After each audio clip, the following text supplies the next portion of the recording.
ஸ்ரீமுருகன் கல்வி நிலையத்தின் தோற்றுநரும் கல்வியாளருமான தான் ஸ்ரீ டாக்டர் எம் தம்பிராஜா இன்று காலமானார். அவரின் மறைவை ஸ்ரீமுருகன் கல்வி நிலையத்தின் இணை இயக்குனர் சுரேன் கந்தா உறுதிப்படுத்தினார். கடந்த 1962 ஆண்டு சுங்கைப்பட்டாணியில் ஆசிரியராக பணியை தொடங்கியவர் தான் ஸ்ரீ தம்பிராஜா. படிப்படியாக உயர்ந்து விரிவுரையாளராக அவர் அதன்பின் முனைவர் பட்டத்தையும் பெற்றார். கல்வி, ஆன்மீகம் வாயிலாக இந்திய சமுதாயத்தை உயர்த்த முடியும் என்ற தூரநோக்கு சிந்தனையில் ஸ்ரீமுருகன் கல்வி நிலையத்தை அவர் தோற்றுவித்தார். கல்வி விரதம், கல்வி யாத்திரை என கல்வியுடன் சமயத்தை இணைத்து மாணவர்கள் மத்தியில் உருமாற்றத்தை அவர் கொண்டு வந்தார்.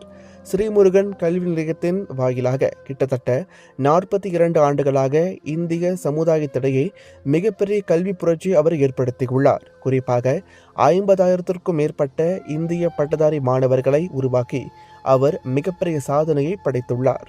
இந்நிலையில் தான் ஸ்ரீ தம்பிராஜாவின் மறைவு சமுதாயத்திற்கு மிகப்பெரிய இழப்பாக அமைந்துள்ளது. தான் ஸ்ரீ தம்பிராஜாவை பிரிந்து துயரும் அவரது குடும்பத்தாருக்கும் ஸ்ரீமுருகன் கல்வி நிலையத்தின் குடும்பத்தாருக்கும் ஆழ்ந்த இரங்கலை நம்பிக்கை தெரிவித்துக் கொள்கிறது.